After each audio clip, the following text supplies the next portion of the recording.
tutto il Veneto per la festa dell'Arma dei Carabinieri. Nell'ultimo anno aumentano criminalità giovanile e truffe agli anziani. Nel veneziano boom di arresti per violenza di genere. Il decreto sicurezza approvato in Parlamento potrebbe offrire un'arma in più nel contrasto ai borseggiatori a Venezia. Così il sindaco Brugnaro e il prefetto Pellos promuove l'istituzione delle zone rosse. Crollo dell'albero a Piazzale Roma, la parola passa ai tecnici. La procura nominerà un consulente per chiarire le cause della caduta e se potesse essere prevista ed evitata già raccolti i campioni di Leccio. Non sarà possibile completare gli interventi di manutenzione alle paratoie del Mose entro l'estate. La notizia nell'aria da tempo, ma ora è cosa certa, tutto rinviato al 2026. RFI ha aggiudicato la gara per la progettazione esecutiva e la realizzazione del potenziamento della stazione di Mestre. La gara è del valore di quasi 100 milioni di euro. E sono già trascorsi 200 giorni di prigionia in Venezuela per il cooperante italiano originario del Lido di Venezia. Tante iniziative di solidarietà, ma fino ad oggi poche novità circa la sua liberazione. Buonasera, bentrovate e bentrovati, edizione di Venezia dei nostri telegiornali, subito con le notizie. In apertura la festa dell'Arma, il 211° annuale di fondazione dei Carabinieri, l'ultimo anno, un'occasione anche per fare il bilancio dell'ultimo anno, e a Venezia si riscontrano più violenze di genere, ma non solo. Vediamo il servizio.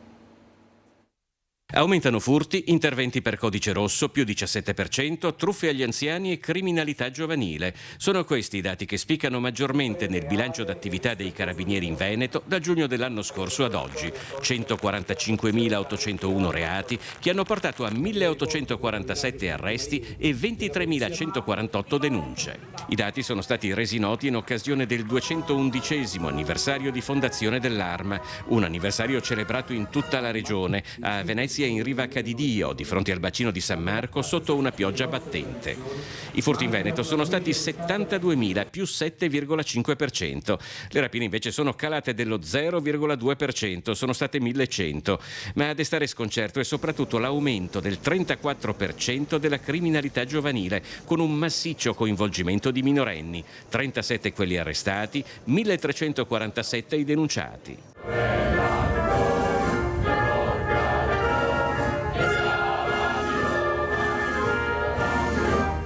In provincia di Venezia spicca in particolare il dato sulla violenza di genere. Da inizio anno i Carabinieri hanno effettuato 376 interventi, denunciando 169 persone e arrestandone 19 in flagranza di reato, 12 in più rispetto allo stesso periodo dell'anno scorso. Al di là degli arresti sono aumentati proprio le denunce. Ora questo è un dato che va interpretato. Riteniamo, le nostre analisi ci portano a ritenere che ciò dipenda soprattutto dal maggior ricorso alle nostre caserme. Le vittime si affidano di più e questo ovviamente alza poi i dati. Al momento stiamo gestendo 50 braccialetti elettronici e insomma stiamo cercando di incrementare sempre di più questo servizio. Sul fatto che più che ad un aumento del reato ci si trovi di fronte ad un aumento di denunce da parte delle donne è d'accordo anche la Presidente della Commissione parlamentare d'inchiesta sul femminicidio, Martina Semenzato. Il voto per il disegno di legge femminicidio è previsto a luglio. Un altro atto di sensibilizzazione e di prevenzione, perché poi irrobustisce il grande tema della formazione degli operatori di diritto, ma non solo. Quindi di nuovo un intervento che lavora sì sulla parte della repressione, ma lavora soprattutto sulla parte della prevenzione, perché il grande tema per combattere la violenza di genere è la parte di prevenzione. C'è poi un altro reato per il quale, secondo la lettura dell'Arma dei Carabinieri, le denunce crescono di pari passo con una maggiore consapevolezza delle vittime: le truffe agli anziani, più 10% su base regionale. Gli arresti sono saliti da 24 a 46, più 91%, le denunce da 133 a 228, più 45%. Il decreto sicurezza appena approvato in Parlamento potrebbe offrire un'arma in più nel contrasto ai borseggiatori a Venezia. Così il sindaco Brugnaro. Il prefetto Darco Pellos invece promuove l'istituzione delle zone rosse in città. Dal lato borseggi noi speriamo che anche le innovazioni normative portino dei risultati nel breve periodo.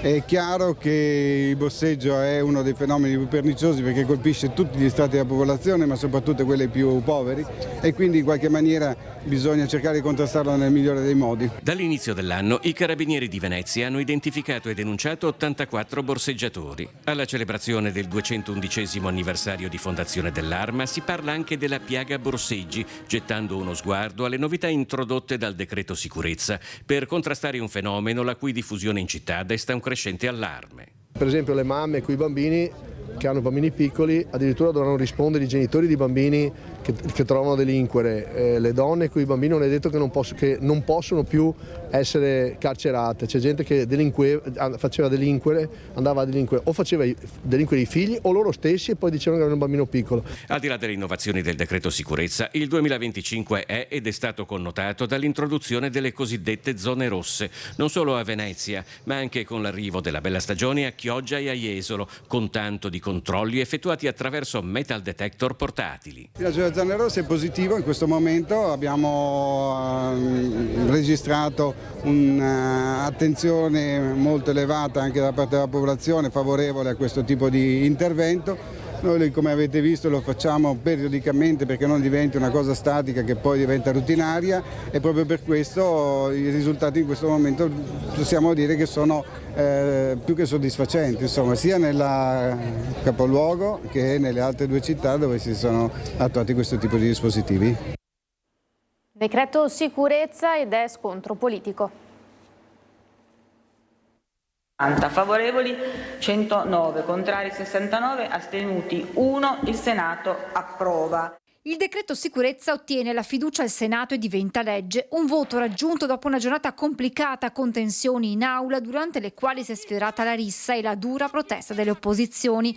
Un provvedimento di 39 articoli che recepisce gran parte del DDL in materia risalente al 2023. Dall'inasprimento delle pene per chi manifesta contro le grandi opere o blocca strade e ferrovie, ma anche per chi commette truffe nei confronti degli anziani, alla stretta sulla cannabis light e sull'occupazione degli immobili. C'è una procedura molto più snella per la liberazione di questi immobili che vengono veramente occupati abusivamente in tempi strettissimi. Poi c'è la truffa agli anziani con una fattispecie penale ad hoc, diciamo, e era comunque molto richiesta. E poi c'è tutta la parte relativa alle forze dell'ordine.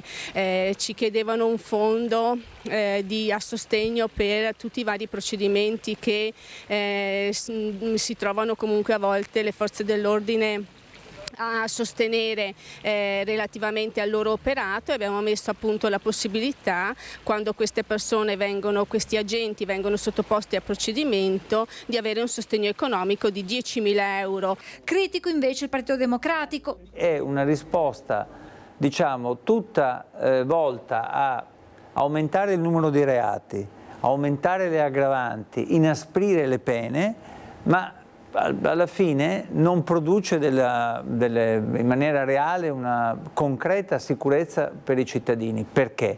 Perché non ci sono risorse per le forze dell'ordine e perché non si accompagna ad una visione della sicurezza fatta di controllo del territorio una politica di contributi per la rigenerazione urbana, per le politiche sociali, educative. Questo decreto, che è un decreto di populismo penale, ma che in realtà non produce alcun effetto.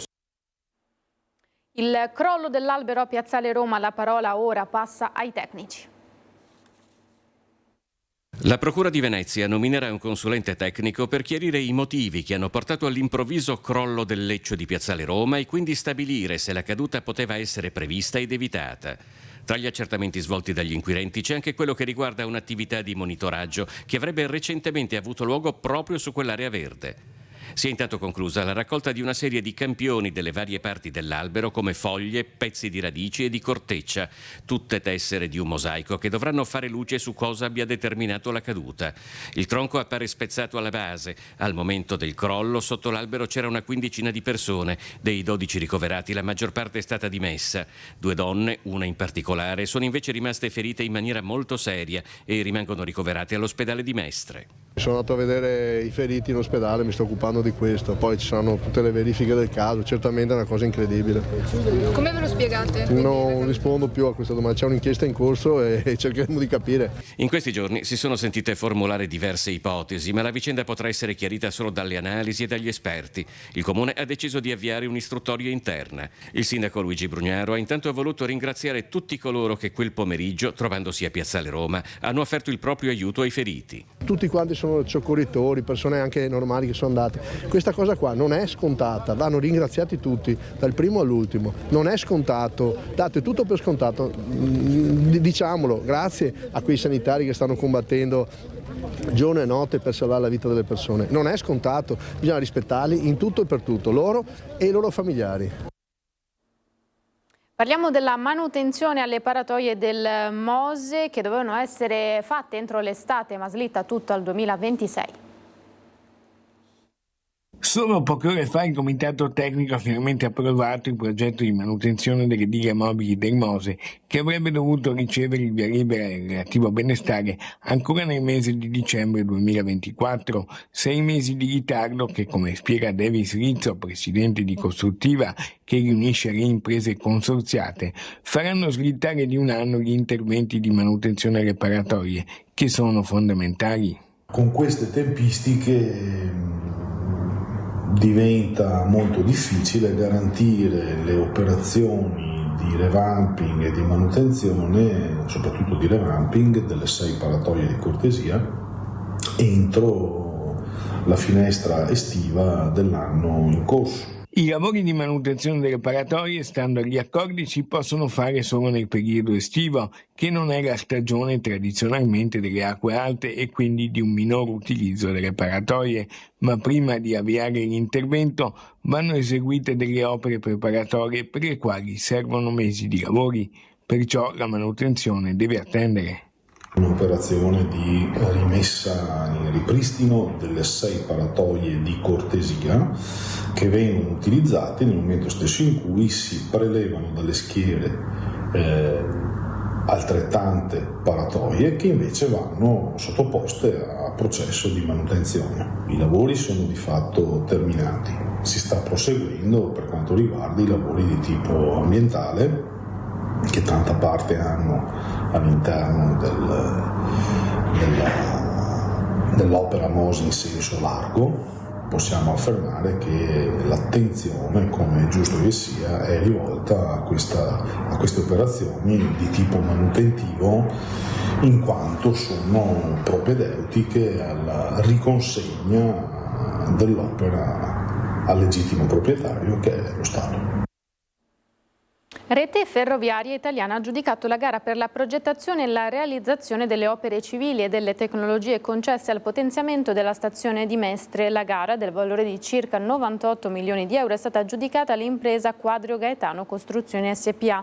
L'intervento rientra in un accordo quadro della durata di 5 anni. Il progetto si inserisce in un più ampio piano di rigenerazione e riqualificazione della stazione ferroviaria dell'area limitrofa. L'accordo di programma è stato sottoscritto nel 2018 tra il Comune di Venezia, Ferrovie dello Stato Italiane, Rete Ferroviaria Italiana e FS Sistemi Urbani.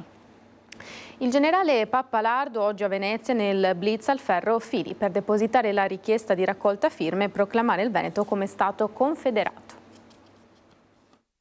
Blitz del generale Antonio Pappalardo con tanto di delegazione al seguito a Palazzo Ferrofini, sede del Consiglio regionale a Venezia, per presentare una nuova proposta politica, ovvero dichiarare con un referendum consultivo la proclamazione della Serenissima Repubblica di Venezia. Abbiamo depositato presso il Consiglio regionale del Veneto, abbiamo depositato un referendum per la raccolta delle firme per proclamare il Veneto, la regione Veneto, uno Stato confederato, Serenissima Repubblica di Venezia, all'interno dello Stato confederale, come noi ci proponiamo che accada. Per il generale Pappalardo è tempo che l'Italia si trasformi in Stato confederale con 6 Stati confederati: Padania, Serenissima Repubblica di Venezia, appunto, Etruria, Partenopea, Sicilia e Sardegna. Dalla Sicilia fino al Trentino Alto Adige. È venuto il momento di fare questo referendum. L'abbiamo presentato e siamo sicuri che arriveremo al nostro obiettivo. Obiettivo che a breve vedrà la raccolta delle firme in tutte le piazze anche del nostro territorio. Perché la gente non ne può più. Signori, vogliamo dimenticare che oggi il Paese è nelle mani di un governo che fino a ieri inneggiava al fascismo. Obiettivo che non è escluso punti proprio dritto anche verso la conquista di un posto alle prossime regionali del Veneto. Alla fine, ecco, abbiamo depositato l'atto è stato protocollato e da questo momento noi inviteremo i popoli veneti, esclusivamente i popoli veneti, a firmare questo referendum per far sì che ritorni il Veneto ad essere Serenissima Repubblica di Venezia. Parliamo del caso di Alberto Trentini, vediamo quali sono gli sviluppi. Sabato mattina la parrocchia di Sant'Antonio del Lido di Venezia, che è la parrocchia di Alberto Trentini, farà un pellegrinaggio in bicicletta fino alla Basilica del Santo a Padova per chiedere la liberazione del cooperante italiano che si trova ingiustamente arrestato in carcere in Venezuela dallo scorso 15 novembre, 200 giorni di prigionia senza alcun segnale a parte una rapida telefonata alla famiglia di qualche settimana fa. Chi non potrà partecipare in bicicletta al percorso avrà modo, se vuole, di raggiungere Padova con i mezzi propri e poi unirsi al momento di preghiera della comitiva previsto a mezzogiorno alla Basilica del Santo. Questa iniziativa è proposta dalla parrocchia del Lido, guidata dal parroco Don Renato Mazzuia, nell'ambito della festa patronale. In questi giorni ci sono molte iniziative a favore di Alberto Trentini. Il sabato 7 giugno ci sarà un pellegrinaggio che parte dal Lido di Venezia, dalla parrocchia proprio di Trentini, di Alberto Trentini, fino a Padova. Si può fare il percorso in bicicletta, per chi non riesce può benissimo organizzarsi con i mezzi propri o raggiungere Padova con il treno. Lunedì invece in programma una camminata organizzata fino a Mestre dal Comitato delle Amiche e Amici di Trentini. Una camminata da San Pietro di Castello, Venezia, fino a Mestre. Tutto questo per fare in modo appunto di sensibilizzare l'opinione pubblica e far capire che niente è impossibile. Tutti insieme ce la possiamo fare. Continuano i pellegrinaggi delle diocesi venete in Basilica verso la festa di Sant'Antonio. La speranza non è statica, la speranza ci mette in moto, la speranza nutre il cammino della vita, la speranza ci fa guardare avanti pieni di fiducia. Cari fratelli e sorelle, oggi pellegrini di speranza in questa basilica, custodiamo la speranza cristiana, costruiamo la dimora del nostro cuore in quel nido alto, come fanno le aquile, lassù dove Lui ci attende, perché è andato a preparare un posto per noi. Siate uomini e donne di fede e di carità, così la speranza verrà alla superficie, come l'olio che galleggia sulla nostra esistenza, e condite con l'olio della speranza ogni cosa che fate, ogni prova, ogni difficoltà, ogni giornata pesante, e camminate, perché la speranza è cammino, è piede, è pellegrinaggio, passo dopo passo. Siamo giunti così al termine di questa edizione, grazie per essere stati in nostra compagnia. Subito dopo la sigla, come sempre, le previsioni del tempo a tutti. L'augurio di una buona serata, arrivederci.